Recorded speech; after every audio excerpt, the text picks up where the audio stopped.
आज हमारे बीच में जो एक महान मूर्ति है वो माननीय श्री राम नरेश जी, जिनका ये आश्रम है। और आश्रम आपको पूरा दिखाते हुए अब हम उनसे रूबरू करा रहे हैं। और एक ऐसी कविता जहां सुनकर आप धन्य हो जाएंगे, सुनकर अपने जीवन का असली मोल समझेंगे। तो आज हम उनसे मिलवाने चल रहे हैं आपको, माननीय श्री राम नरेश जी से। तो अब आप सुनिए उनकी कविता। चंबल का किनारा है। गांव के जो है एक तरफ जो है पनघट है और दूसरी ओर मरघट है।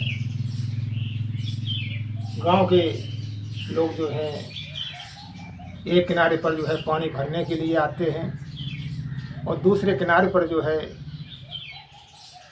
इंसान जब ख़त्म हो जाता है मुर्दे को लेकर के जलाने के लिए आते हैं। तो एक और पनघट है और एक और मरघट है। चंबल का किनारा है। ये शशि जी की, महाकवि शशि जी की कविता लिखी हुई है। ये उसको अपने शब्दों से, टूटे फूटे शब्दों से कह रहा हूँ। गलतियाँ हों उसको माफ़ करना, मैं कोई विशेष वो नहीं हूँ। ये हमारे जीवन पर बहुत कुछ उतरती है। इसमें वैराग्य रोत है। वैराग्य का सागर लहरा रहा है।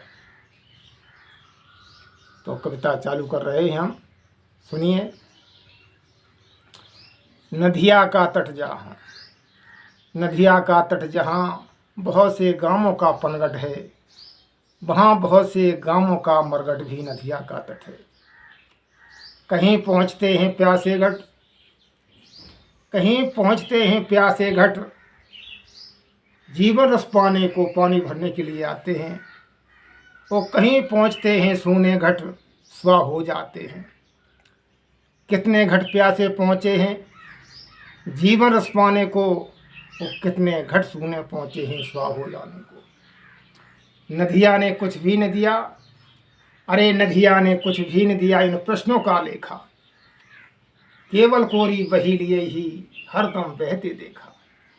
उधर घाटों को भरते भरते, उधर घाटों को भरते भरते धारा नहीं चुकी है। तो इधर चिता भी जलते जलते अब तक नहीं बुझी है। विधना सृजन बंद कर दे, विधना सृजन बंद कर दे तो विष्णु किसे पालेंगे। और विष्णु जिसे पालेंगे उसको रुद्र क्यों निघालेंगे। और रुद्र निघालेंगे तो विधि का विधान क्या होगा। और विधि विधान के बिना विश्व का विश्वमान क्या होगा। उत्पत्ति पालन लय की गति में राग विराग बसा है। और इसी त्रिवेणी के संगम पर विश्व प्रयाग बसा है।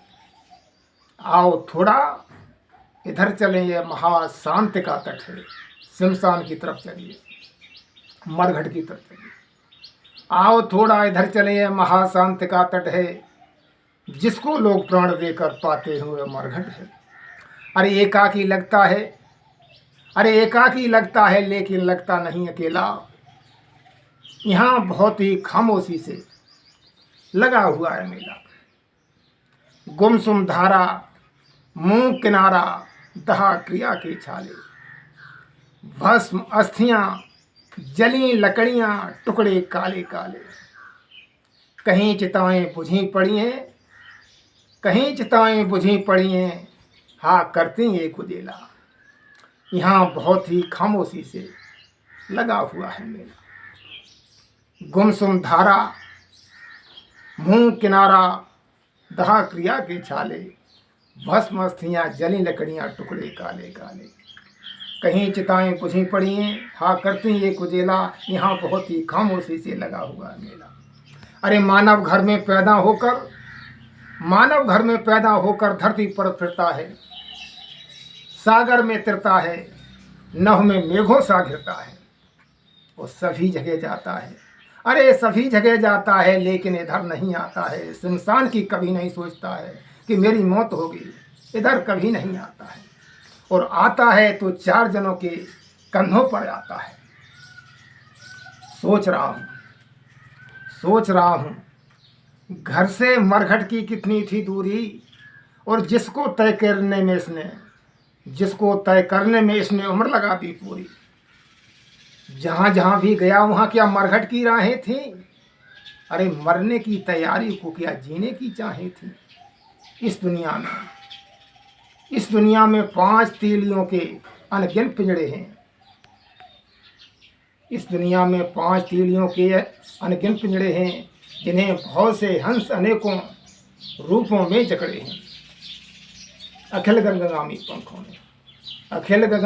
पंखों में बांधे 10-10 पत्थर, और सीमा में न समाने वाले सीमाओं के अंदर।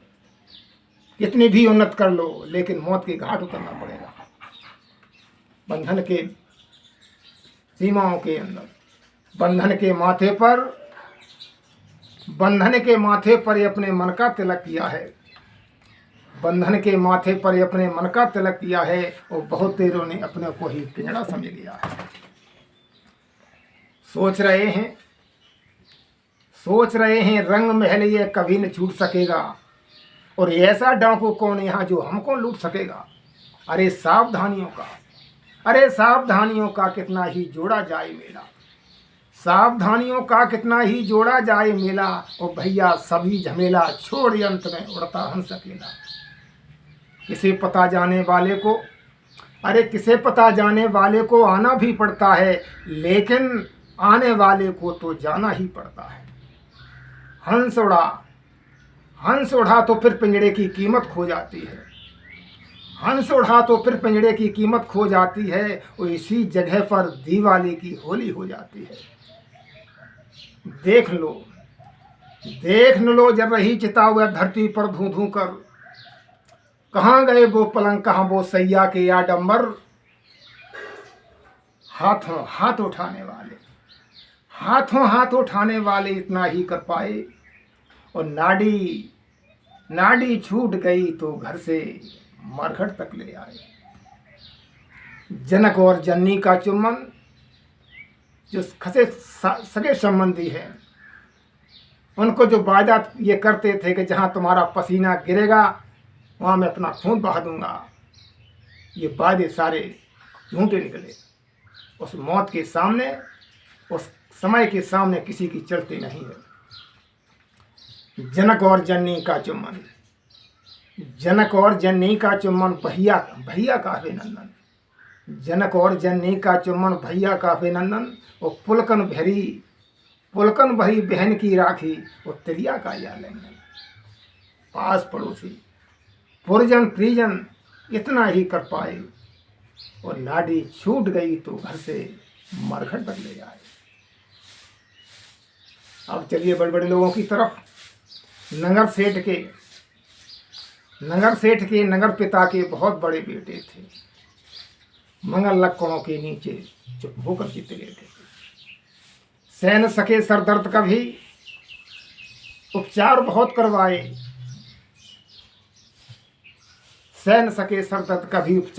करवाए। लेकिन आज किसी धनवंतर के जो समय आ गया, आज किसी धनवंतर के कल कौशल काम न आए। सारे नुस्खे फैल हो गए, कल कौशल काम न आए। इनकी व्यवस्थाएं क्या थी घर पर सुविधाओं की? जाड़े के मौसम में घर पर जेठ बुलाने वाले, और हीटर को दहका कर कमरे को गरवाने वाले।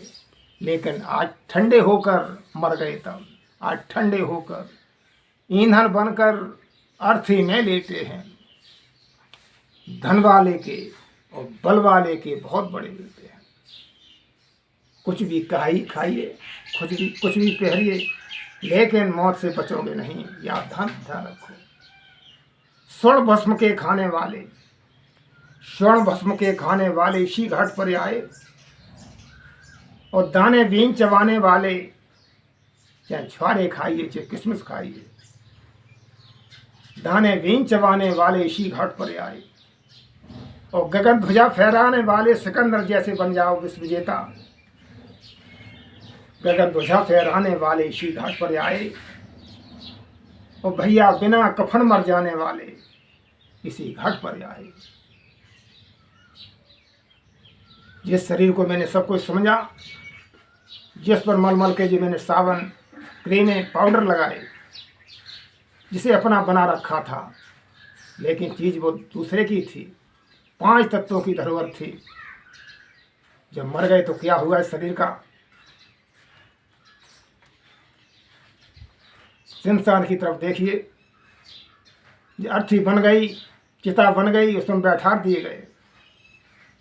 अग्नि देने वाले ने अग्नि दी तो क्या हुआ? आगे पंक्तियां बताती हैं, सिरहाने से आग लगाई, सिरहाने से आग लगाई, केस जले पलछिन में, लोहित जिभ्या हुंसी लपटे लपटी सारे तन में। अरे झुलस झुलस कर खाल जल रही, और फपक फपक कर चल रही, और सैकड़ों सैकड़ों का मांस जल रहा, और चटक चटक कर लपटे अपटो लपटे उठ उठ पंच फैसला। अरे लपटे उठ उठ पंच फैसला अपना सुना रही हैं। आज न्याय हो रहा है। जिसे हमने अपना बना रखा था कि ये हमारी है, ये 5 तत्वों की धरोहर थी, यही हमारी भूल थी।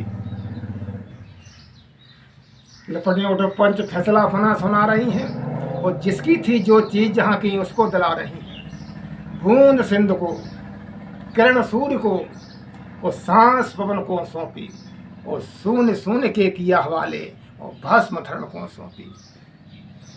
कहीं चिताएं बुझी पड़ी हैं, अरे कहीं चिताएं बुझी पड़ी हैं, लिए राख की ढेरी, उनके कड़कड़ बिखराने को, उनके कड़कड़ बिखराने को पवन तेरा फेरी। और आज क्या होता है? भस्म देकर पता न लगता। एक घाट पर गए कि लाखों मुफलिस हो गए, लाखों तवंगर हो गए, खाक में जब मिल गए तो दोनों बराबर हो गए। वही यही कावज लागू हो गई। भस्म देकर पता न लगता, नारी की या नर की, किसी सूम की या दाता की, कायद या नार की। सोच रहा हूं, अरे सोच रहा हूं, जिसने कंचन काया नाम दिया है शरीर को, कवियों ने जो है कंचन काया कहा है, लेकिन बिल्कुल झूठा निकला। सोच रहा हूं, जिसने कंचन काया नाम दिया है, उसने माटी की ठठरी पर कसकर व्यंग किया है, हंसी उड़ाई है, कसकर व्यंग किया है। क्योंकि भस्म सोने की ऊंचे दामों पर बिकती है, मगर राग कंचन काया की व्यर्थ वही फिरती है। परम धाम में ऐसे ही याचन हुआ करते हैं, और वैश्वानर के सरसुआ हवन हुआ करते हैं। अरे ठीक भी है, दुनिया से कोई अगर न जाता तो पाई हुई वस्तु पर चिर अधिकार जमाता। तो फिर अगला आने वाला बेचारा क्या पाता? कर्म क्षेत्र की चहल पहल का फटाक्षेप हो जाता। शायद इसलिए नदिया के एक ओर पनघट है, दूसरी ओर दहकता हुआ घोर मरघट है।